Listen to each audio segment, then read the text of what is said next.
Hello dear student. तो हमारा जो टॉपिक है साइंस का वो चल रहा था चैप्टर नंबर 1 10th क्लास का, भोजन और मानव स्वास्थ्य।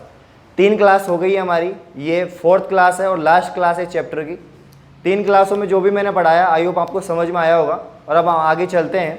मैंने जो बता दिया आपको उनमें जितने भी पोषक तत्व थे और उनकी कमी से होने वाली बीमारियाँ बता चुका था। उसके बाद मैंने आपको बताया नशीले पदार्थों के बारे में। और अब हम चलेंगे कि दवाओं का दुरुपयोग कैसे हो रहा है, किस तरीके से हानिकारक प्रभाव डालता है, और मिलावट जितने भी चीज़ें होती हैं, खाद्य पदार्थ होते हैं उनमें मिलावट। तो इन कुछ इंपॉर्टेंट टॉपिक्स हैं, इनको आज डिस्कस करेंगे और ये हमारी लास्ट क्लास है चैप्टर की। आइए हम देखते हैं। तो अन्य नशीले पदार्थ रह गए थे, तो इनके अंदर कोकीन, भांग, असीस, गांजा, एलएसडी की फुल फॉर्म होगी लाइसर्जिकल एसिड डाई एमाइड। देखो इस चैप्टर में से फैक्ट पूछे जाएंगे, मैं बार बार यही बोल रहा हूँ, तो आपको हर लाइन याद रखनी है। बहुत इंपॉर्टेंट पॉइंट्स है सारे के सारे। मैं सारे के सारे पॉइंटों को बोर्ड पे लिखवा रहा हूँ, तो आपको ध्यान रखना है। नोट्स बनाते चलिए आप, जिसे आज भी मैंने अच्छे से लिखा है, तो आप अभी मैं समझाने के बाद आप लिख लेना। एक चीज़ ध्यान रखना, अगर आपको वही चीज़ लिखनी है जो आपको समझ में आए, आप उसको बिल्कुल नोट नहीं करोगे नोटबुक में जो आपको समझ में नहीं है। तो अब जैसे कि मैंने आपको बताया कि जो इंपॉर्टेंट नशीले पदार्थ हैं, महत्वपूर्ण नशीले पदार्थ जिनके बारे में मैंने आपको बताया था लास्ट क्लास में, तम्बाकू, अफीम, शराब, इन सब के बारे में मैंने आपको बताया था। शराब का मैंने आपको फॉर्मूला बताया था, एथिल एल्कोहल C2H5OH। मदिरा शराब एक ही बात होती है। उसके बाद मैंने आपको बताया अफीम के बारे में। अफीम का मैंने कहा था कि पेपेवर सोमनीफेरम इसका रासायनिक नाम होता है, या हम कह सकते हैं वैज्ञानिक नाम होता है। पेपेवर सोमनीफेरम इसका वैज्ञानिक नाम होता है। और अफीम को कैसे प्राप्त किया जाता है, तो ये भी मैंने बताया था कि इसका जो पादप होता है वो उसका जो फल होता है, फल जो डोडे रूप में होता है, उसको बीच में उसमें काटा जाता है, उसमें सफ़ेद रंग का जो पदार्थ निकलता है जिसे लेटेक्स कहते हैं, उसको सुखाकर अफीम प्राप्त किया जाता है। अफीम का सेवन काफ़ी स्टेटों में किया जा रहा है। कौन कौन से मैंने इधर ऐड किए हैं, देखो आप यहाँ के देखोगे इनको, कि जैसे पंजाब, राजस्थान, मध्य प्रदेश, उत्तर प्रदेश, गुजरात में अफीम का पारंपरिक सेवन किया जा रहा है।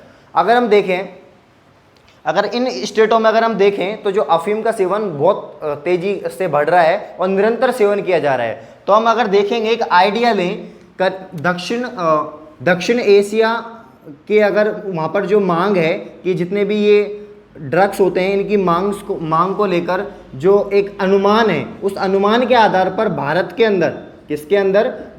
अंदर कितने लोग कौन कौन से नशीले पदार्थ का सेवन करते हैं, इसका मैं एक आधार बता रहा हूं आपको। 42% लोग शराब का सेवन करते हैं इंडिया में। करीब 42% इंडियन ह्यूमंस क्या सेवन करते हैं, शराब का, अल्कोहल का। 20% अफीम का सेवन करते हैं, 30% हेरोइन का सेवन करते हैं, 6% गांजा का, और 18% अदर अन्य जितने भी नशीले पदार्थ होते हैं उनका सेवन करते हैं। तो ये एक बेसिक आइडिया है, ये एक डाटा है जो बताता है कि नशीले पदार्थों का इंडिया में सेवन किया जा रहा है कितने परसेंट तक।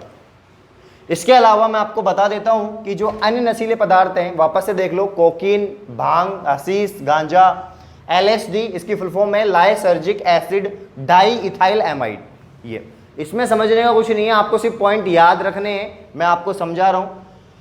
अब अगर हम देखें दवाओं का दुरुपयोग, तो देखो कुछ दवाएं ऐसे हैं जो एंटीबायोटिक का काम करती हैं, बट कुछ दवाओं का उपयोग हम इस प्रकार से करते हैं कि उनको एक नशीली तरीके से, जैसे कि कुछ दवाएं हैं, इनमें नाम दे रखी मैंने, जैसे ये हो गई आपकी मार्फिन, पैथेडीन्स, ब्यूपीरिनोफिन, नाइट्रोजिपाम, डाइजिपाम का दुरुपयोग। ये सारी दवाएं हैं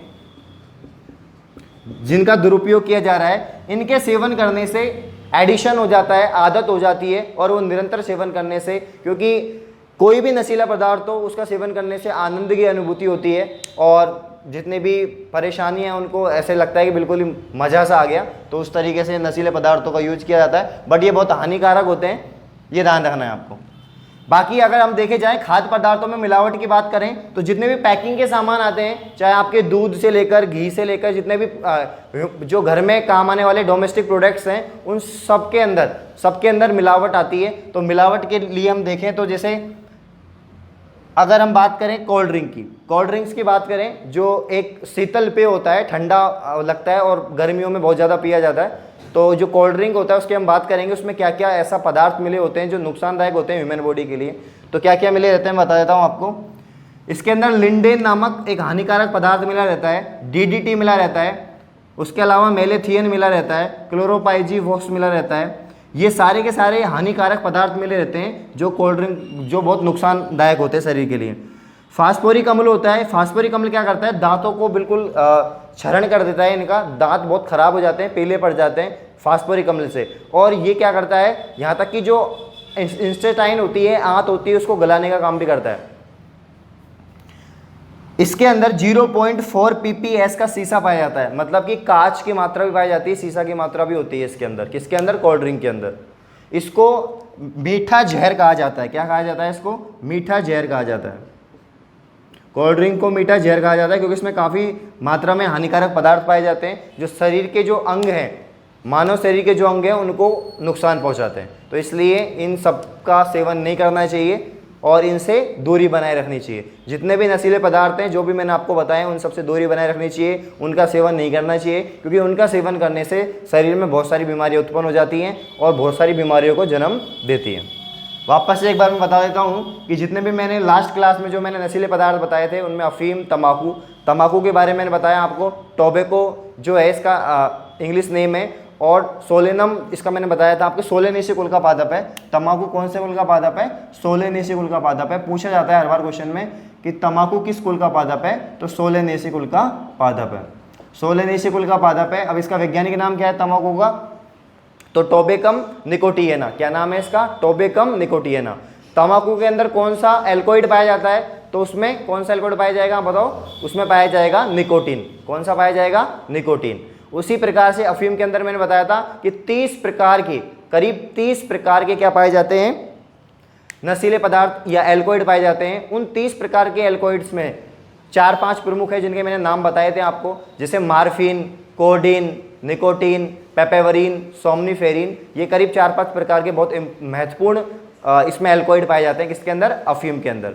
अफीम के सेवन करने से मैंने बताया था क्या क्या दुरुपयोग होते हैं। साथ ही शराब की बात की जाए तो मैंने बताया था कि वसीय यकृत रोग हो जाता है, अल्कोहल पीने से वसीय यकृत रोग उत्पन्न होता है, क्योंकि जो अल्कोहल है वो रक्त में बहकर जाएगी शरीर के अंदर, और ब्लड और अल्कोहल मिलकर एक पदार्थ का निर्माण करेंगे जिसका नाम है एसिटल्डिहाइड, और वो एसिटल्डिहाइड लीवर को इफेक्ट करेगा, इसलिए वसीय यकृत रोग उत्पन्न हो जाएगा।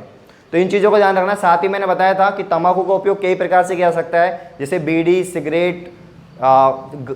सिगरेट हो गया आपका, चिलम हो गया, सिगार, इन रूपों में इसका उपयोग किया जा सकता है। यहाँ तक कि दंत मंजन, ये कई प्रकार के ऐसे पदार्थ होते हैं जिनमें इनका उपयोग किया जाता है। तो ये कुछ बेसिक चीज़ें थी जो मैंने आपको बताई थी लास्ट इस चैप्टर। तो ये अब एंड हो चुका है चैप्टर, 4 नंबर का चैप्टर है ये और बहुत इंपॉर्टेंट था, तो इसलिए मैंने इस चैप्टर को सबसे पहले लिया। ये आपकी किताब का पहला चैप्टर है। कुछ इंपॉर्टेंट क्वेश्चंस बनेंगे चैप्टर में से जो मैं आपको बता देता हूँ। यहाँ तक स्क्रीनशॉट ले लीजिए आप लोग।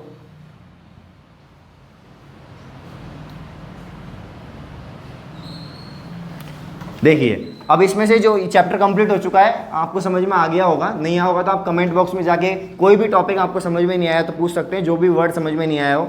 बाकी इस चैप्टर में आपको सारी चीज़ें याद ही रखनी है, क्योंकि ये सारी थ्योरेटिकल चीज़ें हैं सब। तो मैंने आपको बताया कि कौन कौन से किस प्रकार से क्वेश्चंस बनेंगे इस टॉपिक में से।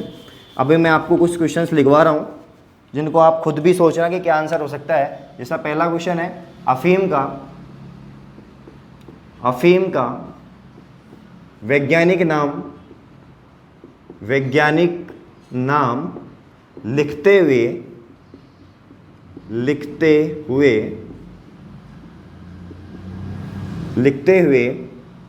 उसमें उपस्थित एल्कोइड के नाम बताओ। एल्कोइड के नाम बताओ। तो एक ये क्वेश्चन आप सोचो जब तक मैं जवाब देता हूं इसका। सेकंड क्वेश्चन है, तम्बाकू किस कुल का पादप है? किस कुल का पादप है तथा इसमें कौन सा एल्कोइड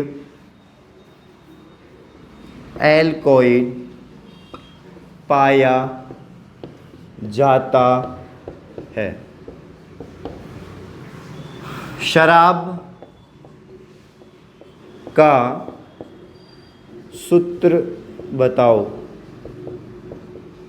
मतलब इसका फॉर्मूला किस प्रकार से, C2H5OH होता है एथिल एल्कोहल। क्या होता है? एथिल एल्कोहल कोहल। चौथा और लास्ट क्वेश्चन आपका इस चैप्टर में से मैं इंपॉर्टेंट बता रहा हूँ, और वो क्वेश्चन है जो गुटखा होता है, मैंने बताया था लास्ट क्लास में, गुटखा के सेवन से जबड़े नहीं खुल पाते, इसका कारण बताइए। तो इस चैप्टर में से ये 4 इंपॉर्टेंट क्वेश्चन लिए, क्योंकि 4 नंबर का चैप्टर है और एक नंबर के इसमें से क्वेश्चन आते हैं, छोटे क्वेश्चंस आते हैं जो फैक्ट पूछे जाते हैं। फटाफट से मैं आंसर दे रहा हूँ, आई होप आपने सोच लिया होगा क्या क्या है यहाँ पर। तो अफीम का वैज्ञानिक नाम आपको पता है, पेपेवर सोमनिफेरम होता है। इसमें कौन कौन से एल्कोहॉइड पाए जाते हैं? तो मार्फिन, कोडीन, निकोटीन, पेपेवरिन और सोमनिफेरिन। तंबाकू किस कुल का पादप है? तो सोलेनेसी कुल का पादप होता है तंबाकू। इसमें कौन सा एल्कोहॉइड पाया जाता है? तो निकोटीन पाया जाता है। क्या पाया जाता है? निकोटीन। लिख लेना, निकोटीन एल्कोहॉइड इसमें पाया जाता है, बहुत इंपॉर्टेंट है।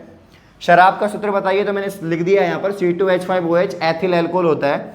गुटखा के सेवन से जबड़े नहीं खुल पाते, हाँ, क्योंकि सबम्यूकस फाइब्रोसिस के कारण, सबम्यूकस